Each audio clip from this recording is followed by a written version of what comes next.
Welcome to the MENA Surge podcast, the ultimate source for all things Web3 and FinTech related in the MENA region. Powered by FinTech Surge and Future Blockchain Summit, taking place at Dubai Harbour, October 15th through 18th, alongside Expand North Star and in association with Jitex Global. We're here today with Mohamed Azzi, head manager of Sastanaqqam. It's always a little bit of a tongue twister, that one. And he's a bronze sponsor of Future Blockchain Summit, and we're excited to be having a conversation with him. Thanks for joining us, Mohamed. Thanks for the introduction. And actually, you spelled it well, Sastanaqqam. One of the rarest persons who spelled it well. Sounds good. So tell us a little bit about yourself, Mohamed, and then of course, feel free to tell us about, what is Sastanaqqam. Well, I'm the head manager, as you introduced me. Well, Azzi Mohammed. You can add also Mubarak. It's my second name. And I've studied in a technical field. Actually, I'm not, let's say, a brand, branch of the blockchain and so on. I started my career in the material engineering, where I graduate from the high school polytechnical here in Algeria, but I turned up really fast into the tech field, and turn up to be really interested into blockchain revolution, and started from 2021-20, and from that date till now, fully involved on that file. Well, that's a little bit about my introspection, even if it was short. I've been also involved in a lot of, association related to entrepreneurships and so on. That was, a door open to that kind of, new technologies and new, mingling with people who are interested in that. And well, here we go. We meet up with we started with the idea of Sastanaqqam in 2021, and actually it was starting from the boom of the NFT boom, and came up with the main idea of, drawing people from the traditional world to the new world of blockchain and decentralized finance in general. So the main, let's start. I don't know if I jump from a question to another one. I drop up directly to the Sastanaqqam. Is it right? No, that's perfectly fine. I mean, we're always happy to hear about yourself and your journey, and we also want to hear about Sastanaqqam. Tell me a little bit about you guys starting Sastanaqqam at the boom of the NFT era. Yeah. So mainly, let's start with the meaning of what does it mean, Sastanaqqam.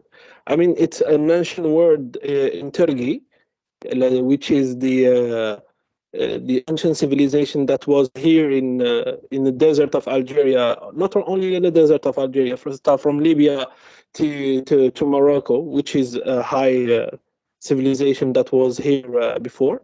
And Sastanaqqam means question yourself.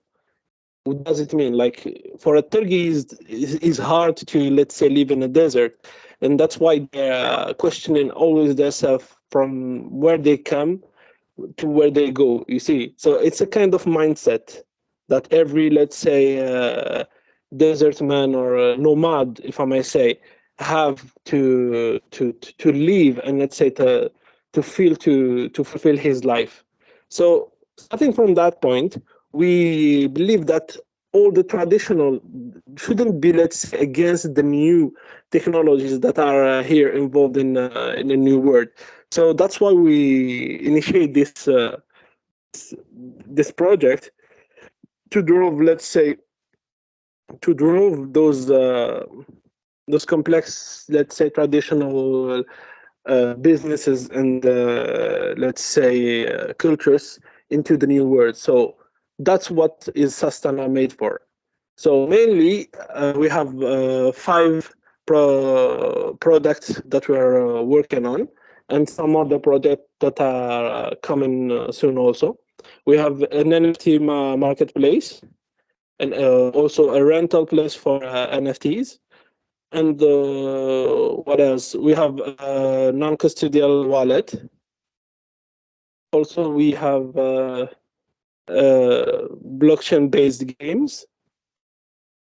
Added to that, an NFT museum, an NFT gallery, and all of that. Like we are mainly focusing on artists because they are, let's say, the main concerns of that new technologies, which is, let's say, really helpful for them. So that's what mainly we're doing, and we're, let's say, starting some other projects which are the our own blockchain related to that, and also our own frames and digital frames that gonna be distributed in the future to galleries and some other let's say hotels and so on. So mainly That's that's what we are. yeah, great. I mean, that sounds great. So Sastanaqqam is basically doing a lot of things to shift, I guess, from Web 2 to Web 3, and you're operating a lot in the NFT space, right?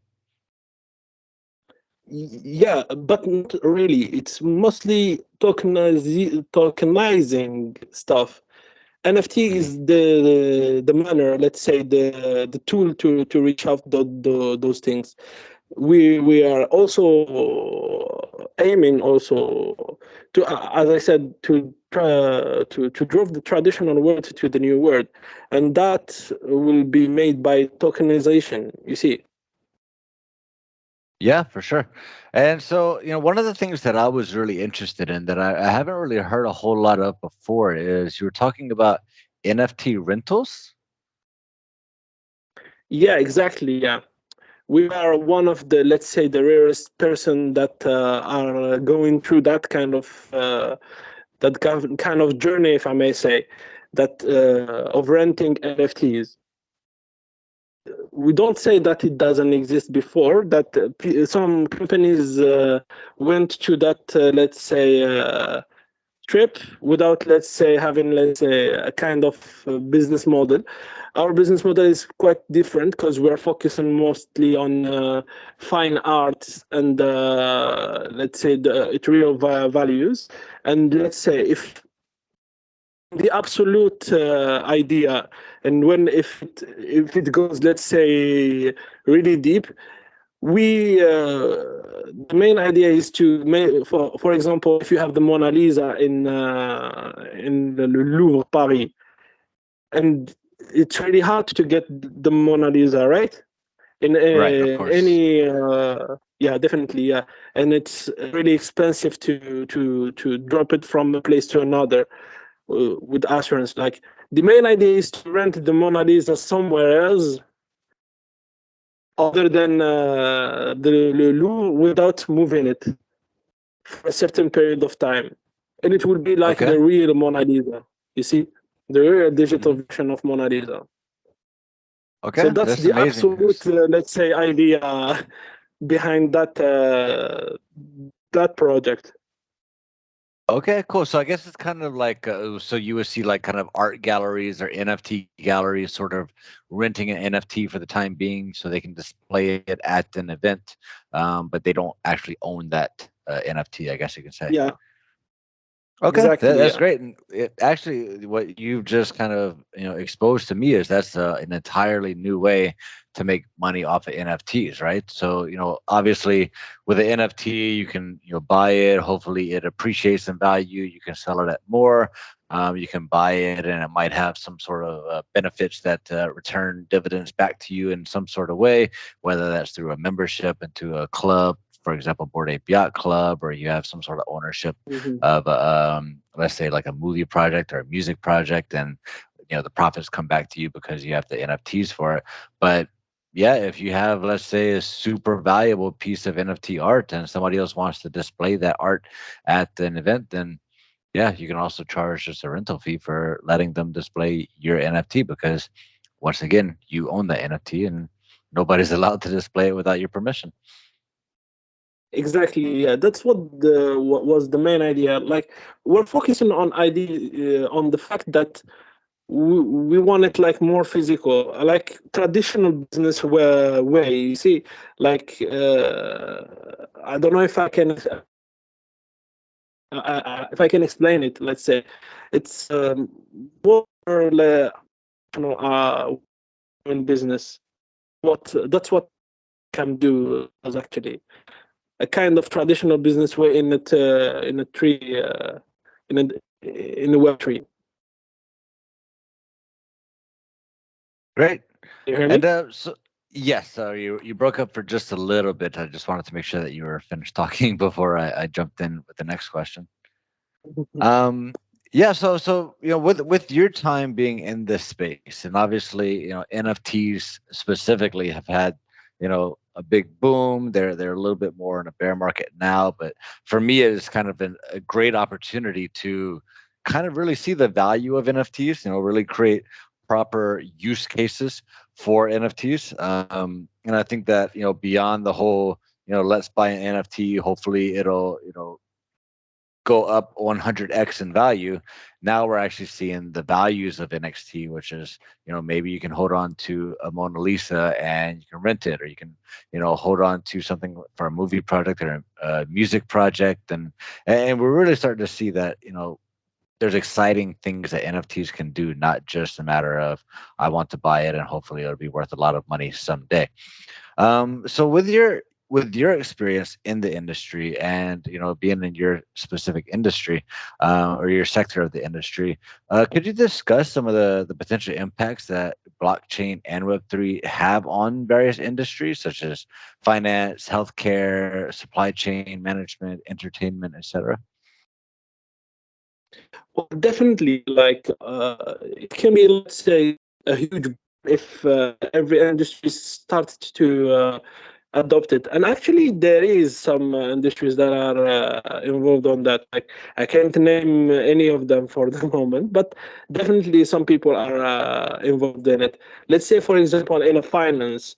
In finance, it could be, like, say, a way of avoiding frauds and increasing finance inclusion.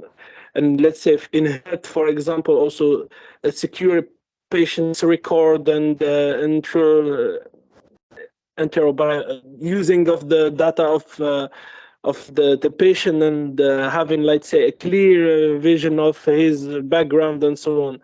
And for sure, in the supply chain, I think even let's say making it transparent for all the partners, and let's say the person involved in that, and reduce counterfeiting and all of that kind of. It's mainly like in a security way and making it more faster and more, let's say, legit in somehow, and more tangible, if I may say. And at the end, you can win a lot of money using that kind of technology. As I said, I believe that a lot of company are already doing that. You can confirm that, I guess, if you if you get involved on that. And let's say I'm feeling that it will be, let's say, kind of a have to in the future. Let's say it will be something really important for companies to be keen on the new, let's say, way of doing business, to be involved in blockchain and NFT in general. For sure. I mean, there's tons of benefits to get involved and to Mhm. implement and adopt these new technologies. What are some of the challenges and limitations that you notice in the adaptation and implementation of these new technologies? Well, for most of the, I'm not talking about all the blockchain in general. It's a bit of scalability in some of the blockchain. The scalability is a bit difficult and somehow. But also, let's be realistic a little bit.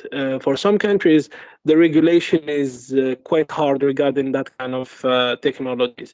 Some countries are taking the, let's say, the challenge like the UAE and some other countries who are, let's say, really keen into technology and really involved in the let's say in the new technologies. But some of them are, let's say, more, let's say, bit stacked in the ancient way of doing, let's say, transaction, for example, in finance, or maybe in let's say in contract, let's say for real estate.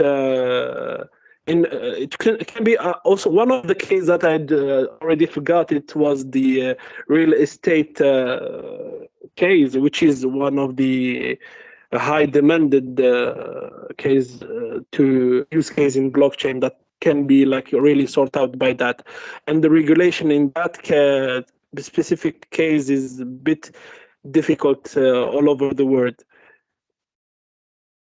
Yeah, absolutely.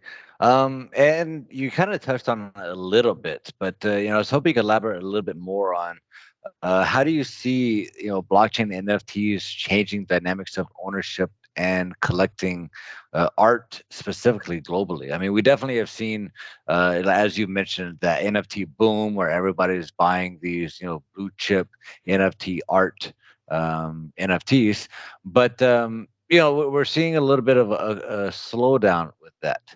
So, do you think that people will become more keen on discovering the use cases and actually owning NFTs for their original purpose, or how do you see the dynamics changing as we go through these different phases in the NFT market? Yeah, you're definitely right on that two proposal that you just had. Like people are losing faith on NFTs regarding the boom that happens.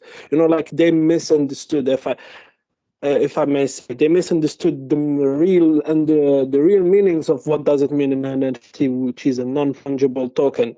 Let's say it's just a proof of ownership that is intangible and not no one can let's say change it. It can be like a really huge, let's say, step into ownership and royalty value. Like and the main people that are touched by that kind of technology and that should let's say fulfill and follow that technology is the artist, because like a lot of, let's talk about traditional artists. A lot of pieces of are counterfeited, you see. And if you, let's say, if you can't, let's say, sometimes you can't even know if it's the original or not. So the blockchain and the NFTs sort out that kind of issue with also some more benefits regarding the royalties, because when you sell your piece of art, you can get royalties right after that. I mean, in a traditional word. But if you sell it as an NFT, the owner can, let's say, verify that it's your piece of art, and also you can even get royalties even right after selling it. Let's say if he can sell it after, you can get royalties from your piece of art. Let's say you can't be, let's say, productive long time after doing a piece of art of something. And you see, the main interest of blockchain was really boomed, but let's say fakely. But now I believe that people are more interested into the real value of what an NFT can give, and also, let's say, more involved into the idea what is really an NFT, I think. And that's what actually Sastana are trying to bear in mind in all peoples that are involved on that business, and maybe, let's say, NFT curious and people that are a little bit skeptical about what this technology is all about.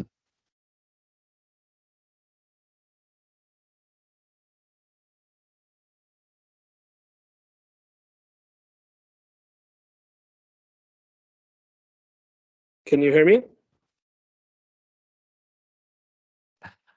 I apologize. I was actually muting myself.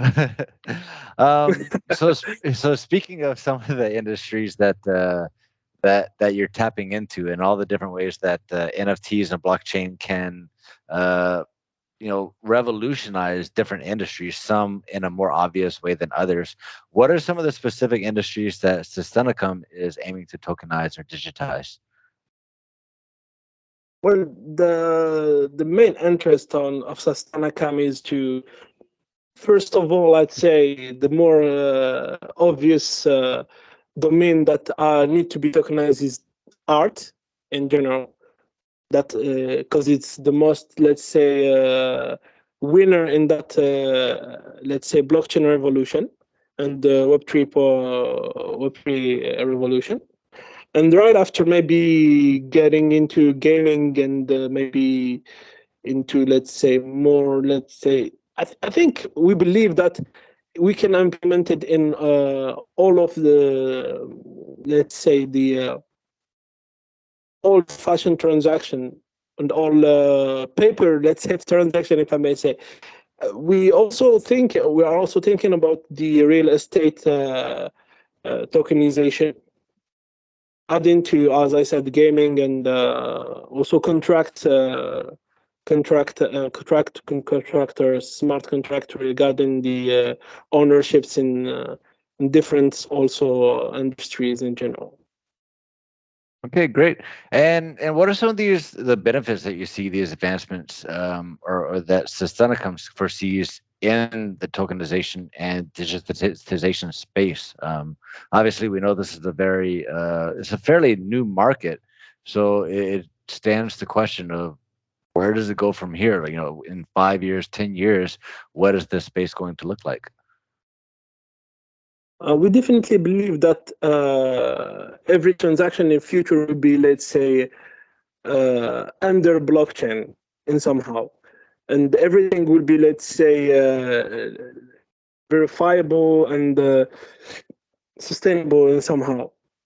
So that's why we're involved in art firstly, because it's the most damaged, if I may say, industry, and believe that in the future, let's say in the 5 years, everyone will deal with with, let's say, with tokens and blockchains, in general, and believe that everything, it will be a trustful place for people to trade in. Okay, great. I also agree. I mean, I think that these are some of the exciting ways that we'll see it change in the future, especially as we see more industries and sectors, adapting this technology. I think that that's really going to be the catalyst for it to take off and to see really what sort of shapes it molds itself into. Are there any notable partnerships or collaborations that have been formed through Sastanaqqam?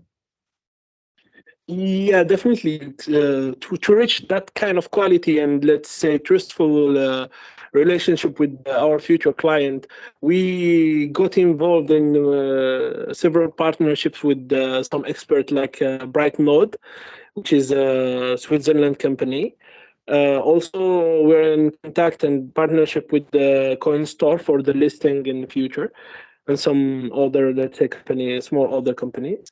We're also in contact with an American Indian company called CDN, added to Solulab also.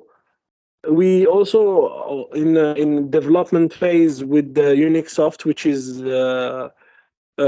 Swedish or Swedish company, also involved in tech and so on. So mainly all those partners are on the tech side and also on the legal side with Fingeris, which is an Emirati company also based in Dubai, for the legal part and all those, because it's really important. Actually, it's one of the main milestone in the blockchain, if I may say. So all those companies are working with us keenly to, let's say, sanitize and make everything clear for the clients and make it the experience the more smooth and clear for everyone, and everyone can trust the company at the end and got involved in it. Yep, absolutely. And honestly, these sort of collaborations is to me one of the biggest benefits, and one of the things I love about the blockchain and NFT spirit is that you see a lot of kind of innovators working together and coming with new solutions together. It's not just a race to see who can come up with this new idea and take advantage of this before the waters turn red, Mhm. but it's okay. You have this, we have this. How can we come together to kind of create some synergies?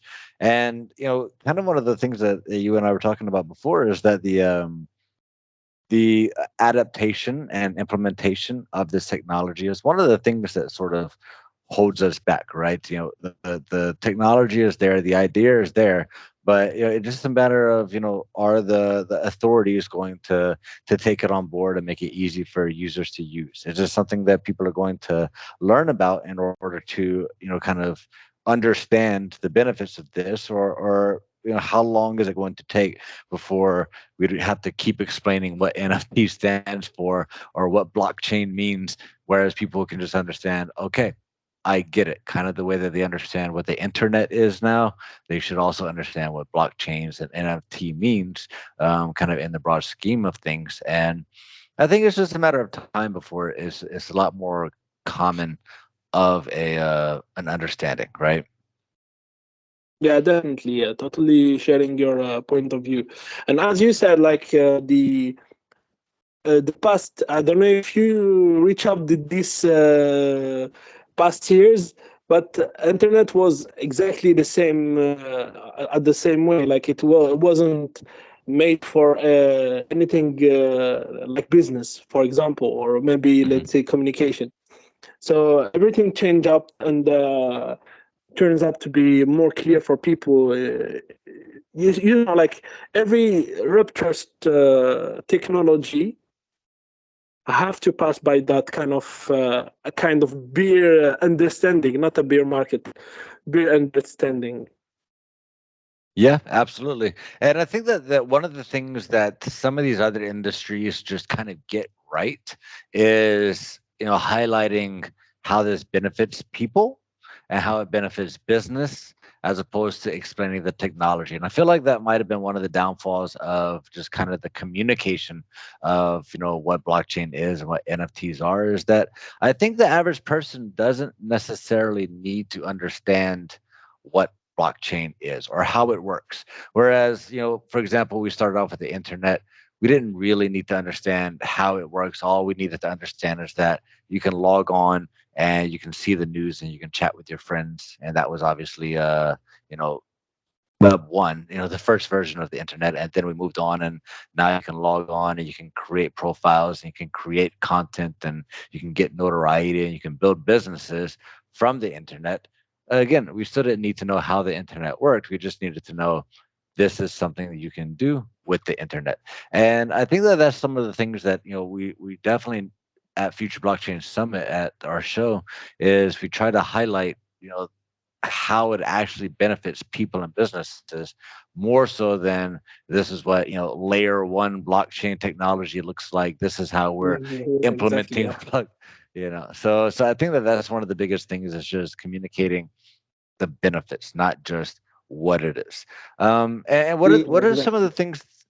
Yeah, absolutely. So, what are some of the things that Sastanaqqam is doing to contribute to this broader understanding of tokenization and digitization in the industry?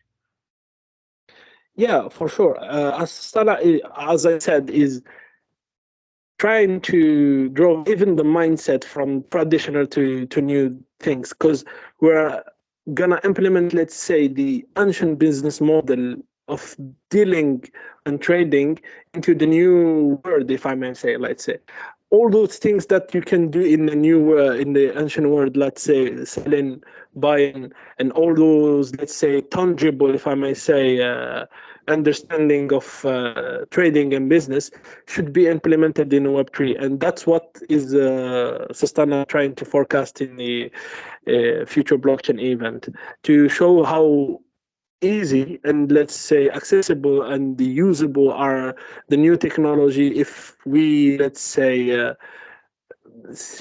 make it on similitude with the ancient world. and let's say in financial business models and so on.